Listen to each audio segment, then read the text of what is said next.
In Part 1, the travel show where I ask you to identify 15 locations from around Michigan based on 3 photos and a handful of facts.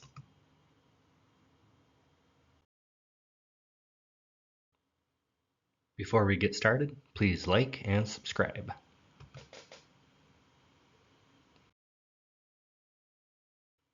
Our first stop is a small town of around 300 residents in Alger County on Lake Superior.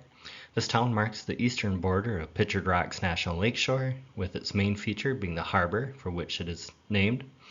This is the first town in Michigan to have a radar station.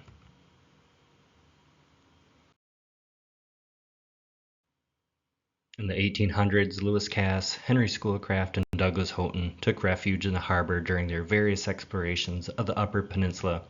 The town's permanent settlement dates back to the 1860s, when fishing and lumbering were the main industries.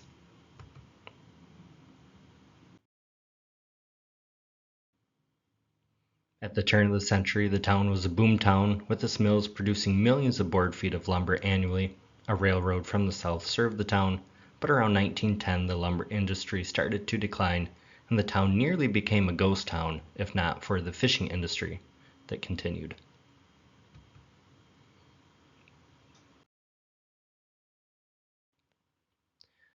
That would be Grand Marais. The Coast Guard has served the harbor since 1899. Today, Grand Marais is mostly known as a tourist town and is a great starting location to explore Pictured Rocks National Lakeshore.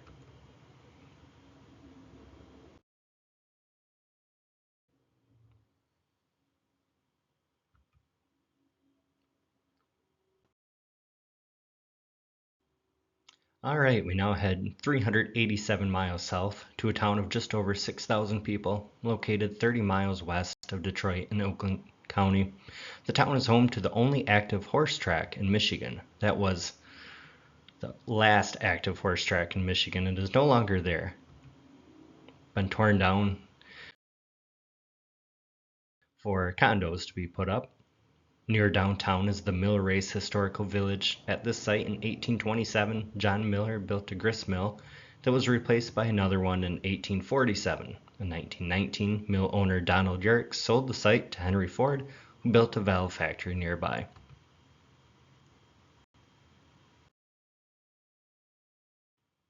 The factory was one of Ford's Village Industries, a group of rural plants that manufactured small automobile parts. In 1972, Ford Motor Company sold the land to the town. Today it is set up to represent a 19th century town for southeast Michigan.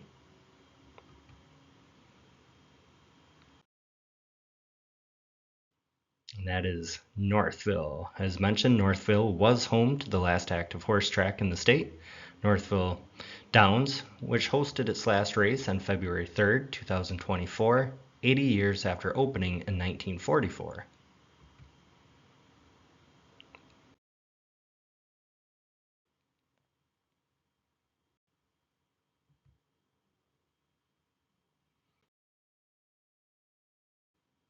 Next, we travel back into Upper Peninsula for one of 2 national lake shores in Michigan. The National Lakeshore stretches 42 miles between Grand Marais in the east and Munising in the west. Overall, the park is 73,235 acres, but is split into 2 zones.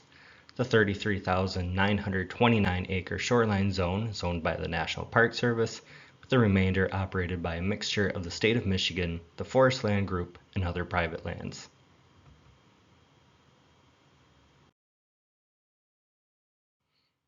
When it was established in 1966, it became America's first national lakeshore, followed by Indiana Dunes, Sleeping Bear Dunes, and Apostle Islands National Lakeshores.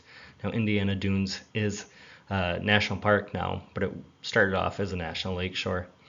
Grand Sable Dunes are in the park's eastern portion and are the tallest formation in the park, rising about 300 feet above Lake Superior. The cliffs are around 200 feet.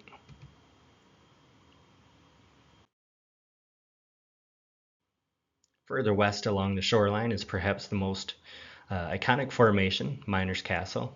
Miners Castle was named after Alexander Henry's employees when they were exploring the area for minerals in 1771. Though no minerals were ever found, the name Miners stuck.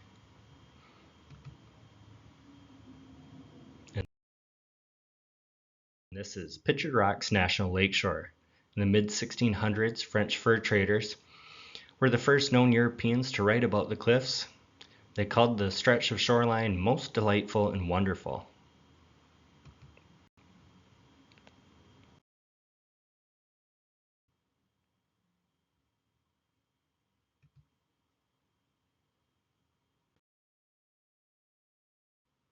All right, 383 miles south of Pictured Rocks National Lakeshore, we arrive for a Sunday service at the oldest public building in Holland, having been built in 1856.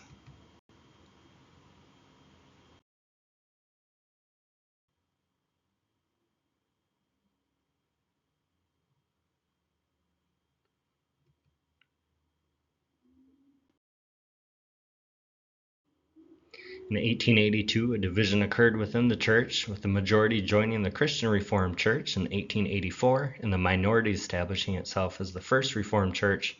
However, in 2012, after 130 years, the church sought to renew its commitment to be a church of the city and to reconcile the differences between the two divisions.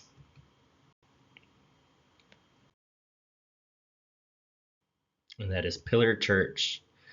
Pillar Church in Holland. Holland's founded by Reverend Albertus van Raalte in 1847. Early members of the church played an important role in the establishment of the Holland Charter Academy that would later become Hope College.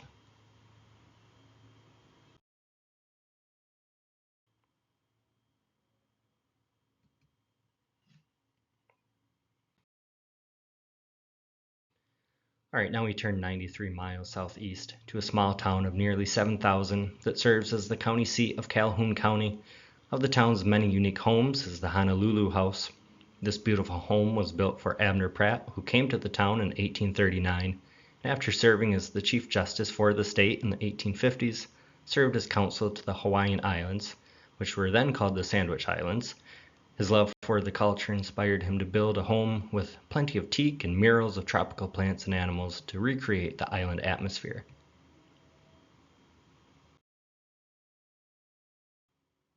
The town was founded in 1831 by Sidney Ketchum and settlers of New York. In 1834, Townsend Isaac Crary and Reverend John Pierce planned the innovative Michigan public school system. While the town did not become the capital, which is what they were hoping for, it did become the home of the Brotherhood of Locomotive Engineers in 1863.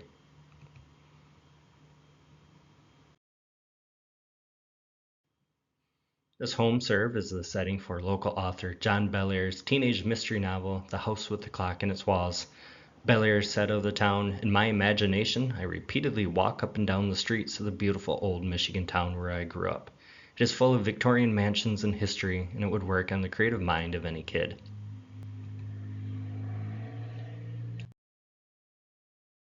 And this town is Marshall. Marshall is named in honor of Chief Justice John Marshall, the fourth Chief Justice of the U.S. and primary founder of the U.S. system of constitutional law. Many people of the town held strong abolitionist views and in 1847 prevented the return of fugitive slave Adam Crosswhite to Kentucky. The town's historic homes are known throughout the Midwest.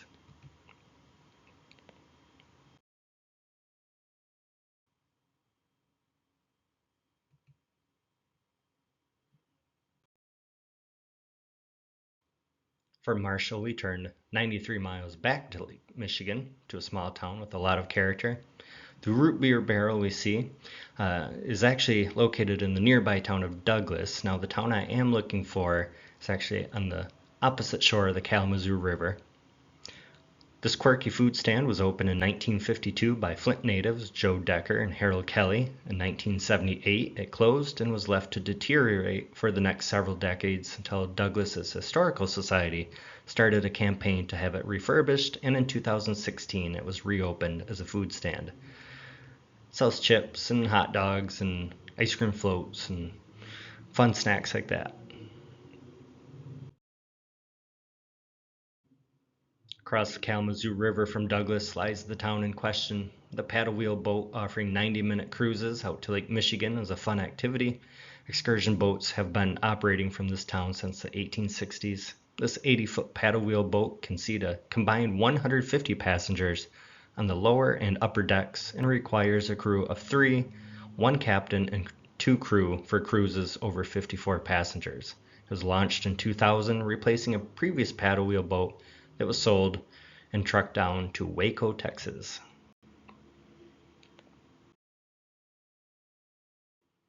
Hopping back across the Kalamazoo River, we climbed 303 steps to the top of Mount Baldhead. On top of the dunes stands a now defunct radar tower that was completed in 1958 to be used in the Air Force's semi-automatic ground environment system, known as SAGE. It was used to detect Soviet planes flying across the northern border.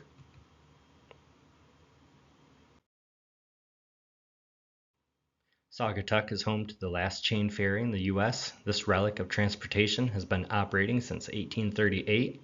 3 pulleys keep it in line as it is being pulled across the Kalamazoo River.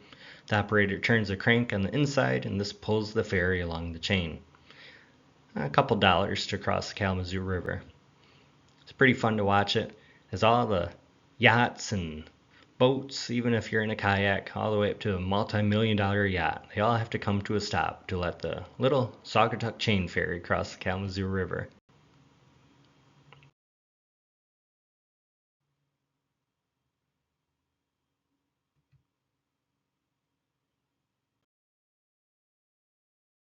All right, let's head 168 miles east to a historical park in Livonia that showcases old homes, general stores, a church, and more.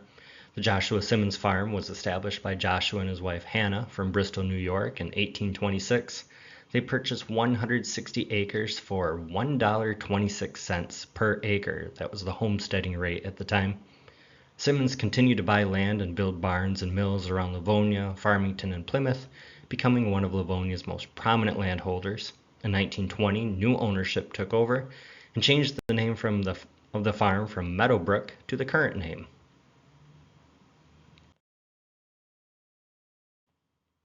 This old general store was opened December 21st, 1912 by A.J. Gear. He sold dry goods, groceries, and hardware. The store changed hands a few times and operated until 1926.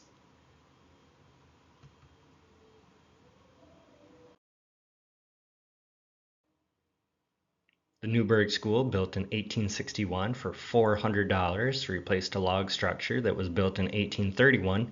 Students ranged from 4 to 20 years old and were taught by one teacher in a large room, with older students helping the younger ones. The school year consisted of 2 4-month terms, one beginning in November and the other in May.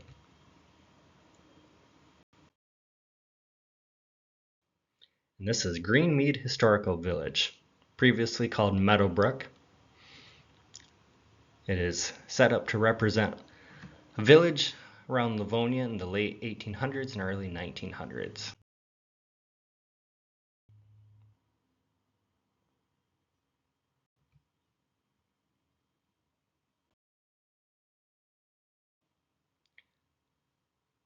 This is a B-25 Mitchell bomber. They flew in every theater of operation in World War II. Over 9,800 of these twin-engine bombers flew during the war, more than any other twin-engine bombers at the time. And now it is sitting in a museum in Portage.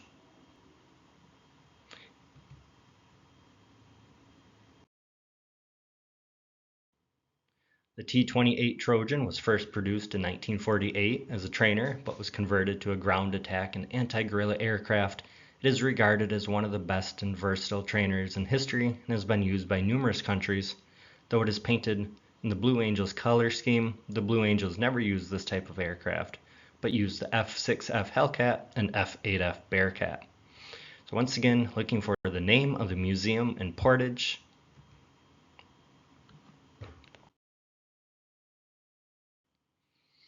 Now my favorite, the Lockheed SR-71 Blackbird, a spy plane that provided 100,000 square miles of surveillance per hour of Earth's surface from 80,000 feet. It was designed for immunity to all known and anticipated air defenses.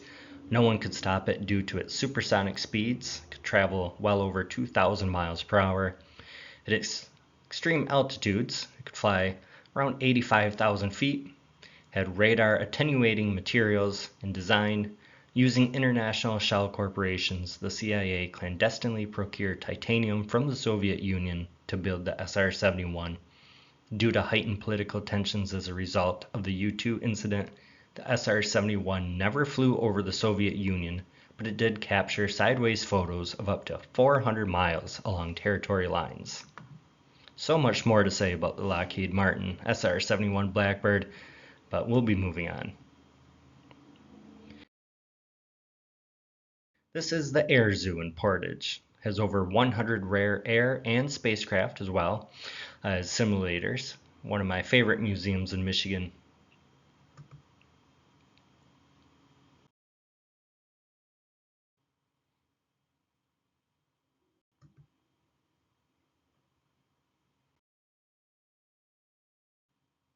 From the Air Zoo in Portage, we head just over 300 miles north to one of the oldest settlements in the Great Lakes region, having been established in 1671 by Father Jacques Marquette and Claude Dablin. Here we see Mission Church, one of Michigan's oldest Protestant churches, having been built in 1830. It is judged to be Michigan's best example of the New England colonial church style.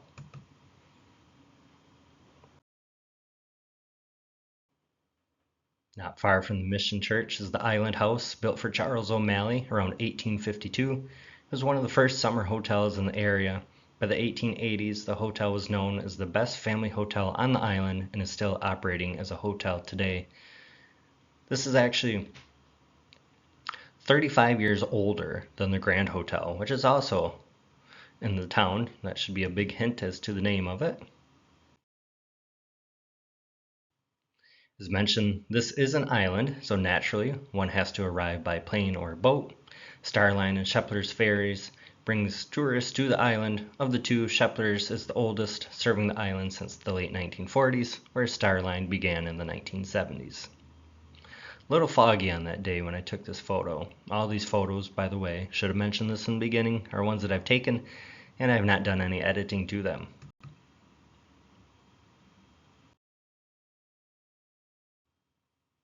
Now, did you know that Mackinac Island was America's second national park, established just 3 years after Yellowstone in 1875? But in 1895 it was handed over to the state of Michigan and became the state's first state park. Also, before it was called Mackinac Island, it was called Michilimackinac, which is an Anishinaabeg word for place of the great turtle, as they said the island looked like a great turtle rising out of the water.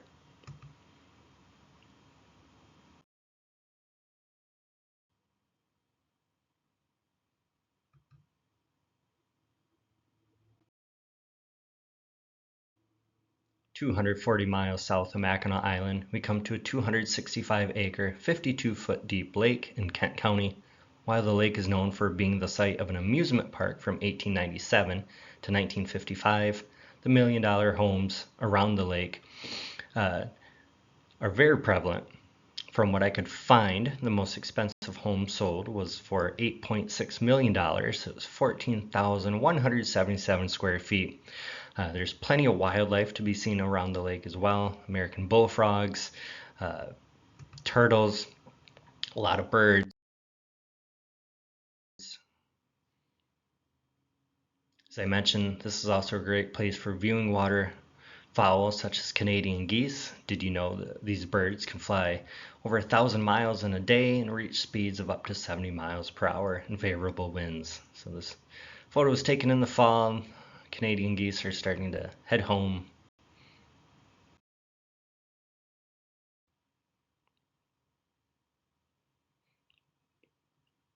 Now, the lake, one last hint, the lake did have an amusement park on the shore, Ramona Park, very popular. I used to work at a retirement home nearby, and some of the residents actually met their spouses at the roller rink at Ramona Park.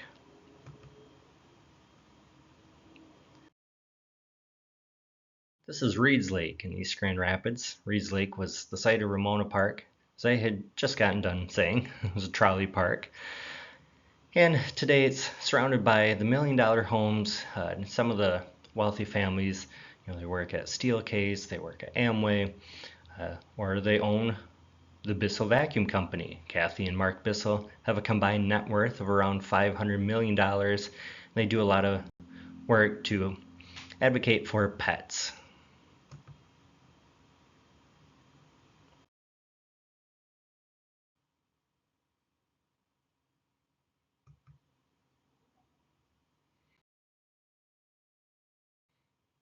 115 miles north of Reeves Lake, we come to a town of about 830 on the shore of Lake Missaukee, a 1,880 acre, 27-foot deep lake.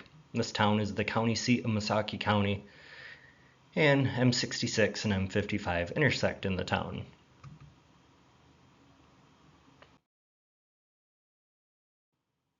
The county the town is in is widely known for Christmas trees. Michigan harvests about 1.6 million Christmas trees and is ranked third in the U.S. after Oregon and North Carolina, which harvest over 4 million each. However, within Michigan, Missaukee County is by far the top producer, harvesting about 42% of Christmas trees in the state. Nearby Manton is the largest tree farm in the state, Dutchman Tree Farms, which annually ranks as one of the top 5 largest Christmas tree farms in the country.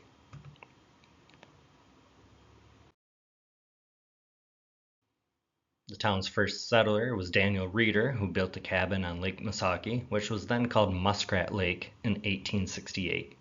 The town was platted in 1889 and incorporated in 1932. Tasty Treat here is a popular ice cream shop in town and regularly has lines out the door, especially during the 4th of July, when the town hosts the greatest Fourth in the North.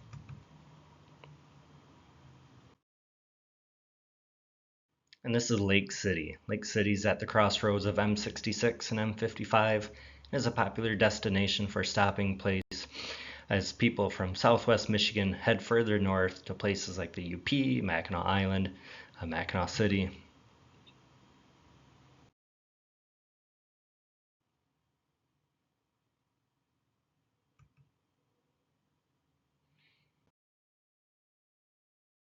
All right, turning 137 miles southwest, we arrive at a popular beach community that hosts a whimsical kite festival every May.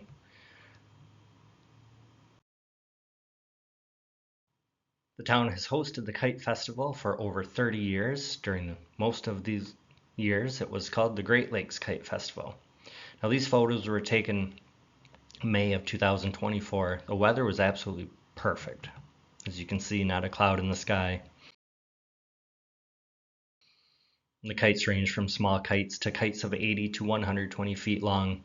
Kites are believed to have been invented in China over 3,000 years ago. Shanty Kites in Nevada City, California, claims to be the oldest kite manufacturer in the U.S., having been established in 1974.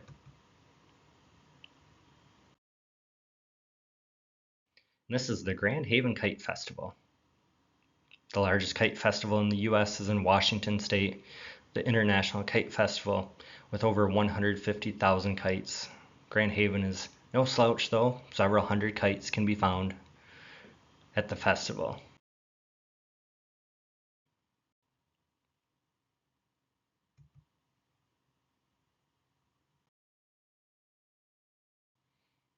All right, 161 miles north of Grand Haven lies a town of just over 2,000 and is the county seat of the county that shares its name. US 131, M72, and M66 all intersect in this small northern Michigan town. The town hosts the National Trout Festival every April since 1935. The National Trout Memorial, also known as the Fisherman's Shrine, was dedicated April 30th, 1966, featuring an 18-foot trout.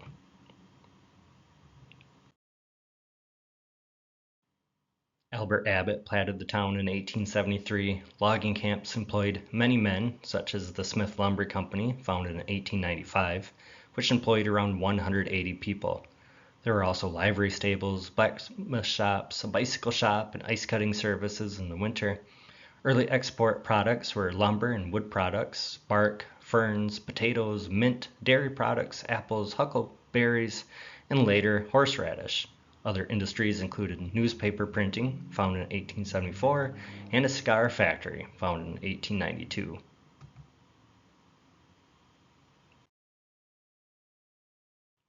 And this is Kalkaska. Kalkaska means beautiful flat in the Anishinaabeg language.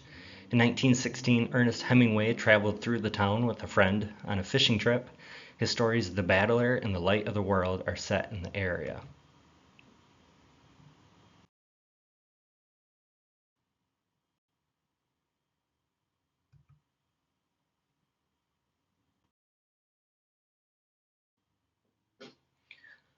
All right, from Kalkaska, we turn 162 miles southwest to a town of just over 34,000 in Ottawa County. The city was founded in 1847 by Dutch minister Albertus Van Raalte. Van Raalte also established a congregation of the Reformed Church in America, which would later be called the First Reformed Church. Isaac Kappen became the first mayor when the town was incorporated on March 25, 1867, and on October 8th of 1871. The town suffered from a major fire. It was actually the same day that Manistee and the Great Chicago Fire had their devastating fires. A girl named Dorothy, a yellow brick manufacturer, and a castle in the town helped inspire Frank Baum, who purchased a cottage in the town to write one of the most beloved children's novels of all time, The Wizard of Oz. The book was published in 1900 and had sold 3 million copies by the time it entered public domain in 1956.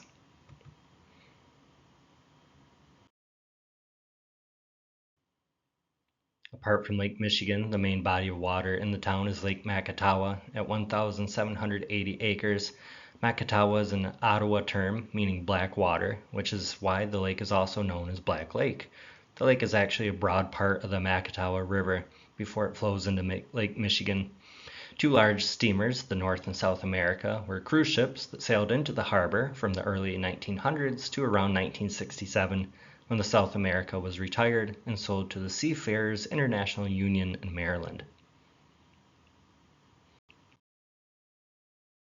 And the town, of course, is Holland. Holland is home to the two large furniture companies, Hayworth and Herman Miller, as well as Tierra Yachts. The town is perhaps most known for its Dutch heritage and the popular Tulip Time Festival held every May. Last year, or I should say this year in 2025, it actually set an attendance record of just under 1 million visitors.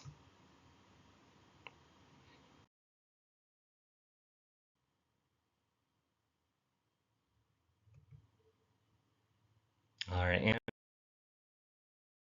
our last stop takes us 223 miles north to a town of about 1,300 residents on the north shore of Little Traverse Bay in Emmett County. The town was incorporated as a village in 1880, but had been contacted by French fur traders as far back as 1615. Here we see the Holy Childhood of Jesus Church, Catholic church that was once a part of one of 3 Native American boarding schools in Michigan and the last to close as a school in 1983. The school is considered the first federally run boarding school in Michigan and originally opened in the 1880s. The school, along with others for natives, were used to force natives to assimilate to white culture and were said to be harsh places with strict personnel running the schools. Now, the building is not seen. It's torn down, as I said, in 1983, but if it were standing, it would be off to the right, just out of the shot. One notable resident of the town was Ephraim Shea, who designed and manufactured the Shea locomotive used in the logging industry. This locomotive made Shea a multimillionaire. Though he was born in Ohio, he became a resident of the town and passed away here in 1916 at the age of 76. Another person of note from the area was Andrew Blackbird, who was an Ottawa native who helped serve as translator between the U.S. government and various native tribes during different treaties, and he also served as the town's postmaster.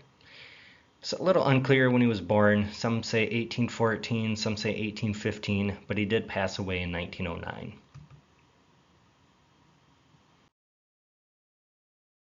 And this is Harbor Springs. Actually, Ernest Hemingway's grandparents had a farm just outside of Harbor Springs, and his book, Torrents of Spring, was inspired by Harbor Springs and the surrounding area.